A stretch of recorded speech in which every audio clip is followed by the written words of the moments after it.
Да, малку подоцна ќе спомнам неколку зборови за таа афера. Благодарам за најавата. Бејкова направи еден, да речам, теоретски вовед. Јас ќе зборувам малку за новинарската практика.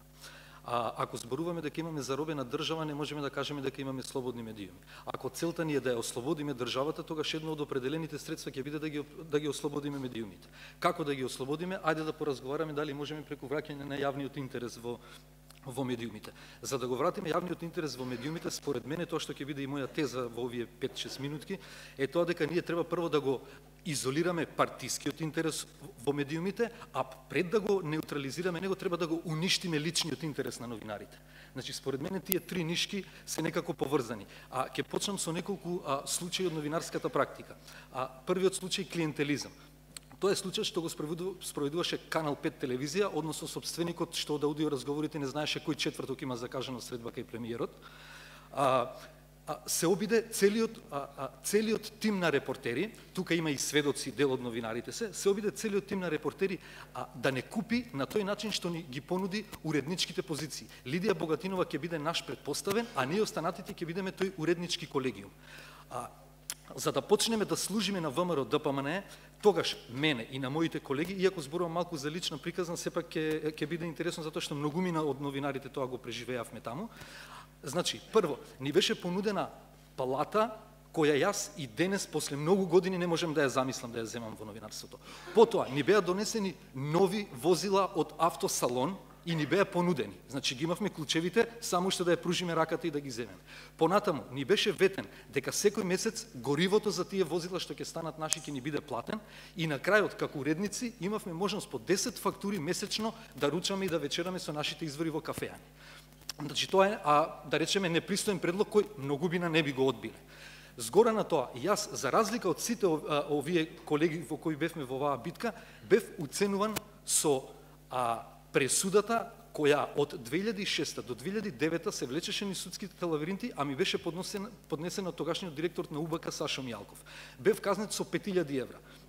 Секој обид да ме врбуваат, односно личниот мој интерес да го наметнат пред јавниот интерес во медиумите, односно преку мојот личен интерес да доминира партискиот интерес на ВМРО ДПМНЕ, ме условуваа со пресудата дека нема да ми се плати, односно телевизијата нема да ја плати таа пресуда, иако стоеше за текстот што јас го објавив против директорот Сашо Мијалков, дека ако прифатам да работам за нив, може би и ќе се заборави пресудата. Значи, може и нема да треба да ја платиш ако ти се приклучиш кон нашиот тип. Во такви едни услови, кога новинарите решивме дека личниот интерес нема да го ставиме пред јавниот интерес, ние за неколку месеци, практично, кога упадна ВМРО ДПМНЕ, целата таа екипа од Канал 5 се растури. Случај број 2, ако ова беше клиентелизам, случај број 2 е држење под мраз. Уште една тактика на власта. Во 2013 на почетокот, од 2 до 5 јануари, за време на новогодишните и божичните празници, власта преку своји уредници и своји репортери упаѓа во Алфа телевизија. Ние сите сме на одмори, празнично, одсутни и слично. Јас сум на 4 јануари дежурен на вестите на Алфа. На 3 јануари вечерта, не знаејќи дека тоа се случило, значи нас нити директори, нити собственици, нити уредници, никој не ни се јавува да ни каже. На трети, јас се јавам на колешката Јасмин Каневска и велам, ти беше денеска на вести, утре сум јас, ајде помогни ми малку да се координираме што треба да имаме во утрешните вести. Она ми соопштува, не, нити јас бев денеска на вести, нити си ти утре. Како не сум? Па така дојдоа некои 10 на новини и рекоа, ние од денеска сме уредници. Си седнаа на столчињата без никој да ги најави, без да каже кои се луѓето. Значи, ние сме отстранети на таков начин. И зошто велам држење под мраз?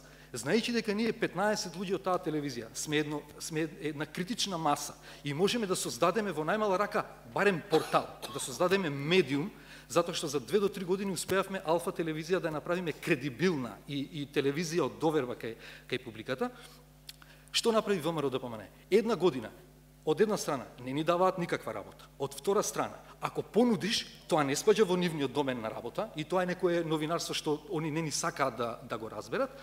При тоа, сите ги земаме истите плати, ни се плаќаат придонеси. За година и нешто, колку што тие не чуваа под мраз, пресметавме дека од 150 до 200.000 евра беа потрошени на нас. За никаков производ, само да молчиме и да бидеме во некој медиум каде што ние нема да работиме.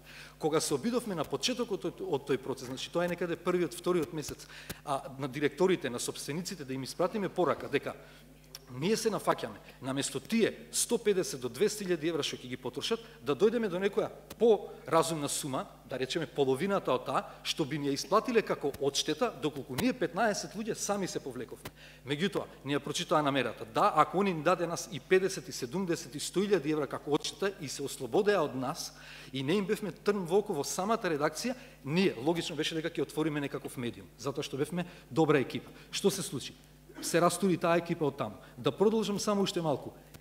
Во Канал 5 не ми ја платија тужбата што требаше, односно пресудата што требаше да се исплати на Мијалков, но таа ми се провлекуваше 3 години, 4 додека не застари извршувањето на таа пресуда. Јас бев замолкнат, затоа што јас никогаш во Алфа не можев да се осудам да напишам текст против Сашо Мијалков. Тој никогаш не ги бараше парите, јас никогаш не пишував. Значи, мојот личен интерес, јас си го чувам, не можам да го промовирам јавниот, затоа што очекувам некаков напад од таа страна. Алфа не е во ситуација, ми вели дека тоа е објавен текст во друга телевизија и нема потреба што Алфа мене да ми ја плати таа казна. И кога се растура ова после една година држење под мраз, повторно и таа екипа од Алфа нели се растура, кој се снаоѓа во еден медиум, кој во втор медиум, доаѓаме до третиот случај, што јас го велам случај на перфидни закани. Тоа е дека сега власта се обидува да направи конструкции против сите новинари кои не може да ги замолчи, односно новинарите кои не може да ги подкупи, новинарите кои нема личниот интерес да го стават пред интересот на јавноста. Напоменав дека со исползување на личниот интерес, вие веднаш почнувате да работите за партискиот интерес. Колку да сакате тоа да го прифатите или не, а тука веќе го загрозувате јавниот интерес. Овој случај на закани го доживам по објавувањето на аферата за личните карти, затоа што кога пред година и пол објавивме во Фокус афера тајна фабрика за пасоши. За власта тоа беа палома, марамчиња наредени во нечи дом. Јанкуловска велеше дека секој може да нареди пасоши и да ги слика, а Иво Котевски 3 дена организираше пиар настани со провладините медиуми за да покаже колкава е таа машина што треба да произведе, дека чини 8 милиони евра. Значи, нивната одбрана беше сосема во друг правец. Откако се појави аферата со личните карти, откако веќе стана јасно дека нивните луѓе, дека нивните фалсификатори почнуваат да работат против нив, односно сакаат да се дознае нешто во јавноста, тие веднаш направија конструкција дека Фокус и авторот на текстовите стојат зад фабриката.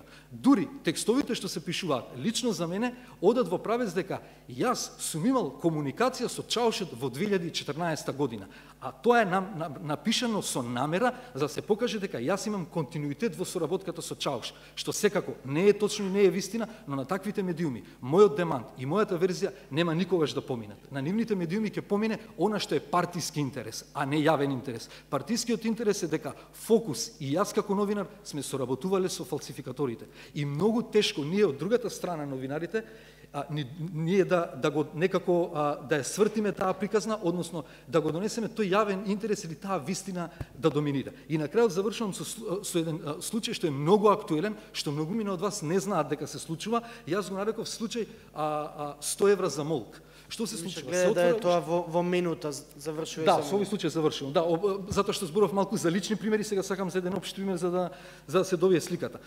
Значи, се отвора ТВ Нова, како со непишана наредба, треба да се растури ТВ24, од која 20 до 30 луѓе заминуваат во ТВ Нова. Направив пред неколку дена, спремајќи се за овој настан, една мини анкета, се слушнав со 5 новинари кои од некоја телевизија преминале таму. Никој не преминал за повеќе од 5-6 до 7.000 денари. Зошто премина? Па ми дадоа 6.000 повеќе. Значи, слободата кај нас, односно замолкнувањето кај нас на новинарите е 100 евра. На крајот само да завршам дека се надевам дека преговорите што ги водат работните групи, затоа што законот за медиуми е актуелен, дека ќе ги водат и во насока на тоа да им се овозможи на новинарите да станат индивидуалци, да бидат професионалци, а не да бидат стадо, затоа што сега голем дел од новинарите чекаат што ќе им дадат за они да објават. Затоа го нема истражувачкото новинарство. И знам дека и после ова ќе кажат и провладините медиуми и моите противници, условно да ги наречам, дека да, Љубиша Арсиќ, да, Фокус продолжува да лае. Да, ние ќе продолжиме да лаеме, ама ако не го вратиме јавниот интерес, ќе почнеме и да касаме.